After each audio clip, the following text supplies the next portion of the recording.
story starts 12 years ago with a young Jessie Page. She loved an infamous website called Tumblr. Bet you've heard of that one. Popular fandoms, or communities of fans, that centered around one piece of media at the time included Doctor Who, Percy Jackson, Supernatural, Fall Out Boy, later Yuri on Ice. But one day, on that godforsaken website, whoa, I didn't know I felt that intensely about it.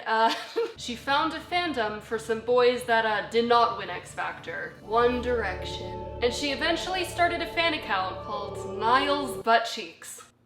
Can't believe I admitted that on the internet.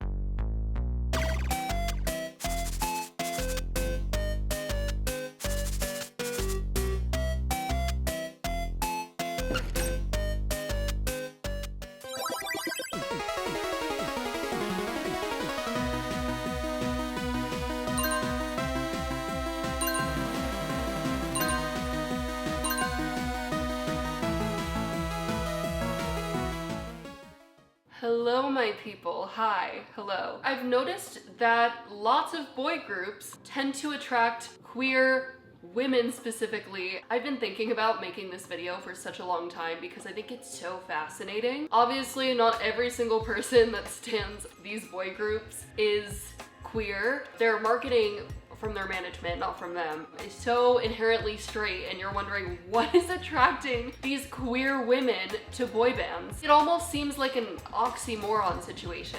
I'm really excited to explore this. Let's get started. Also, before we get into today's video, today's sponsor is me.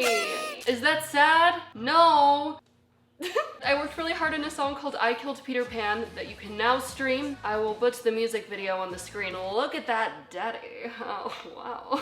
Yeah, you guys thought the daddy branding was done for? Never.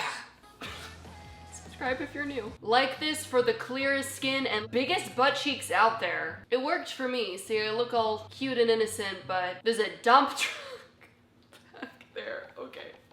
We have to talk about how the early 2010s were a completely different time. In the span of, what, like 10, 15 years, literally everything has changed when it comes to LGBTQ plus representation. I'm sure a lot of you know this, but want to reiterate the fact that gay marriage was only made legal in all states in the US in 2015. That means when I found my first boy group ever, gay marriage was not even legal. That is less than 10 years ago. 2015! That's crazy. I literally remember that day. I was 16 years old. There's a tweet on my Twitter somewhere where I said I was happy about it, even though I was straight online. I'm sure a lot of you remember that era.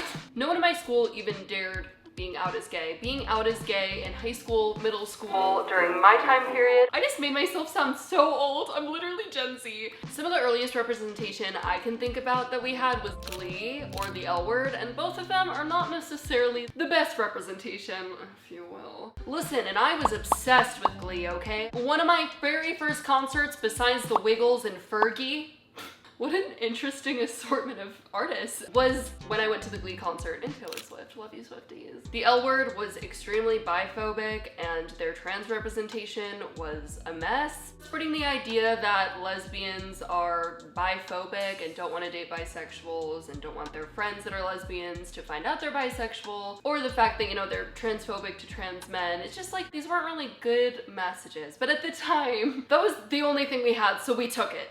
And we ran with it, okay? The way more preteens and teenagers are now out as LGBTQ+, we're also still fighting the fight. 4 out of 10 banned books in the US are just banned because they're LGBTQ+. We'll get into that and how that relates to fan fiction and stuff. But first we need to talk about comp hets, because I have a theory, okay? What is comp het? Women in every culture are believed to have an innate preference for relationships with men, and this leads women to devalue and minimize the importance of their relationships with other women. Basically, women are taught to have relationships with men and to favor those relationships. It's a term that's been around since 1980. Comp het is mostly used with the lesbian community. Basically, a lot of lesbians don't want to let go of the term bisexual because they feel like they still need to feel attracted to men in some way, and they need to devalue those relationships with women, even if, you know they are truly lesbian. A lot of you might know the word comphet from the Lesbian Master Doc. I know I do. Anyways, so comphet is basically used to describe some ways that women will latch onto this feeling that they need to be attracted to men. One way that women basically experience comphet in our modern society is these women will only be attracted to men that they know they can't date, that they know are unattainable, so men in boy bands. Or these are just the only men that they feel attracted to, or fictional characters. I have a song about that. Stream fictional character or you're dead. Sorry. Subscribe if you're new. Ha! Ha! So that's one reason that a lot of queer women love boy bands, but it's so much more complex than that, which I'm gonna get into before anyone gets mad at me with their pitchforks. That is like a small little sliver of what it could be, in my mind. We need to talk about the bisexual boy band fans, because I know you guys are out there. I see you. Just kidding, bisexuals are only visible during Bisexual Visibility Awareness Day. They actually wear their invisible cloak all other 364 days, so I don't see you. Sorry, where are you? There's a lot of bisexual boy band lovers. And while the term comphet is typically used for lesbians, I'm just gonna kind of like play around with that idea right now with the bisexual fans, okay? Don't get mad at me. Bisexual boy group fans can suppress their attraction that they also have for women by only focusing on their attraction to men. So maybe at the time, some fans of boy bands could kind of aid their internalized homophobia by consuming content that, you know, with these managements, they were trying to make it so straight. By the way, I'm like mainly thinking about One Direction, not really BTS with this one with their management. Not like trying to say their management makes them gay. Hear me out. Without you even realizing, it could be a subconscious thing. It could be a safe space for women with trauma, and that goes for straight or gay women, because a lot of the songs that these artists make are actually respectful towards women, kind of the bare minimum, but I commend them for that. And I really am happy I grew up with lyrics like that, you know, like Little Things by One Direction. I loved that one when I was 12. BTS, they're not really a boy band. They have a song called 21st Century Girl. J-Hope says, if anyone keeps insulting you, tell him you're my lady. Don't you wish a man said that to you? It's kind of nice to hear stuff like that, especially when you have trauma or you're in high school and the boys in your grade aren't always nice to you. I'm not saying that all queer women have trauma with men, because that's something a conservative would say. That's why girls are gay. No. Straight or gay, you know. It's nice to see these men in the limelight that have lyrics that, you know, are kind towards women, and these lyrics don't objectify women. Just wanted to bring that in, like, as an idea that regardless of sexuality is something that also ties a lot of people to these boy bands. But again, small sliver. There's a little pie chart we're making.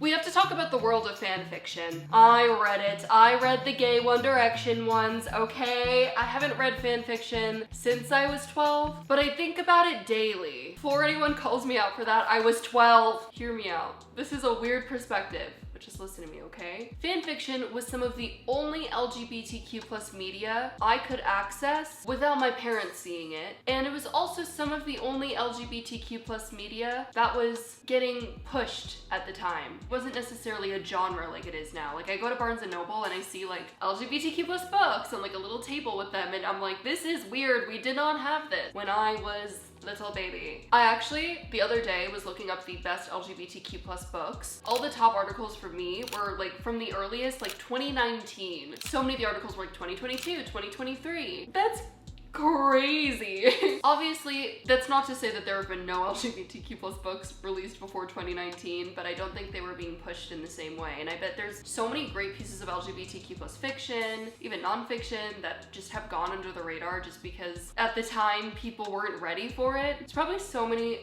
early LGBTQ+ authors that have been rejected and hate crimed and not picked up by publishers just because their books were LGBTQ+, which makes me so sad. For all the mandatory books I had to read for school, there was not one book I read that had an LGBTQ+ relationship. And unfortunately, that's kind of still an issue because they're still banning those books from school.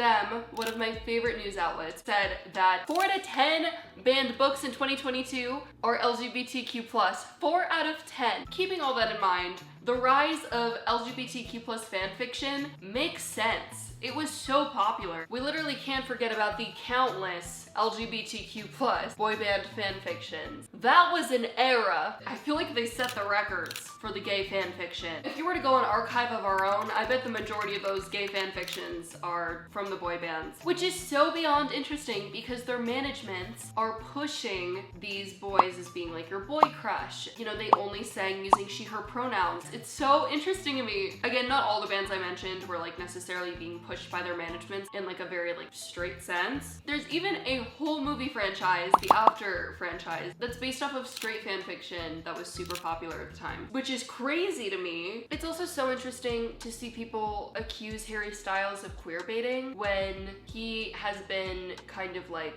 pushed with this queer label for a really long time without him saying anything, which, you know, he was a child and then he finally embraces the label and people say he's doing it for clicks and views and because it's trendy. I don't think that's true at all. What I'm trying to get at here is that for a lot of people, when they were really, really young, LGBTQ+ fan fiction was their first source of LGBTQ+ media and normalization. Whether or not that's a good or bad thing, that's, you know, up to you, but in a time where LGBTQ+ media just wasn't being pushed in the same way, it probably helped a lot of people feel more comfortable with themselves. With LGBTQ+ books still being banned from classrooms, it feels like the only place you can read LGBTQ+ media is on your own outside of the classroom, and that's what we were doing when we were 12, okay? We also need to talk about how these men loved the arts so openly. They loved to sing. I don't know if One Direction liked to dance, but they did have their iconic moves. If you know, you know. I don't know if you remember this, but in the early 2010s, people would just call everything gay that they didn't like. If they saw an outfit they didn't like, they'd be like, nah, that's gay. It was such a derogatory word that there was a commercial made. And now men are feeling more and more comfortable with parts of themselves that are feminine that honestly, in my opinion, don't even need to be tagged with feminine or masculine. At my school, theater and chorus class were primarily things that women did. There was such a lack of men that for my High School Musical play that I was in, Troy Bolton was played by a girl, which is also kind of gay. If you don't know, I did High School Musical when I was in 2nd grade at my school, and I was Gabriella. I'll do a photo here. I just thought I'd mention that little fact. I thought it was cute. Okay. It was a real-life Troy Bolton fantasy. It's really refreshing with these boy groups to see so many men that are so passionate about singing and dancing, especially when boys at your school are so scared to pursue those things because they'll be called gay. And girls also would get called gay for doing certain things. So as a girl, seeing some boys being able to do these things that might get them called gay, but they're so passionate about loving these things, it made me feel really good and safe and comfortable because I was scared of doing things, you know, that would maybe make other people call me gay at my school. And in fact, it's still an issue. There's still a lack of men in theater. There's a whole High School Musical movie about it. Watch the film, it's great. I'm personally a big fan of the second one. I will fight any film bro on this. High School Musical 2 is one of the best films ever made. Okay, the last category is friendship, and I think this is one of the most important parts of this video to take in. That's why it's not just based off of comp het or fan fiction, because I think there's a whole other part that's really important to show why a lot of queer women love boy bands. A lot of the time, I was a fan of these boys because I loved their friendship and community. I loved seeing them banter with each other. If you look at BTS, you see so many funny compilations of them just like hanging out with each other and having fun. The point I'm trying to make here is that being a fangirl isn't as surface level as other people think it is. People aren't fans of these boy groups just because of the way they look. It's so unfortunate that so many people don't understand why gay girls might like them, or they're surprised if someone non-binary or asexual is a fan of these boy groups. I think a lot of people from the outside underestimate fangirls. They think it's so much more surface level than it is, and as someone that was and still is a fangirl, it's kind of insulting.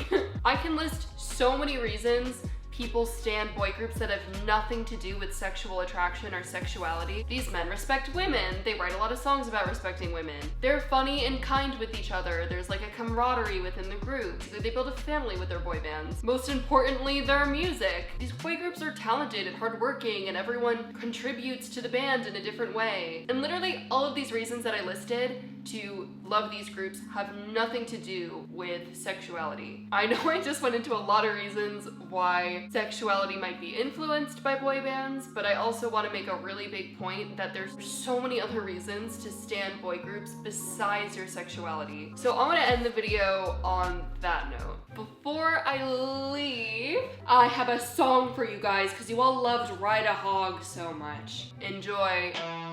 I'm gonna tell you the story of a gay girl that loved boy bands. 2, 3, 4!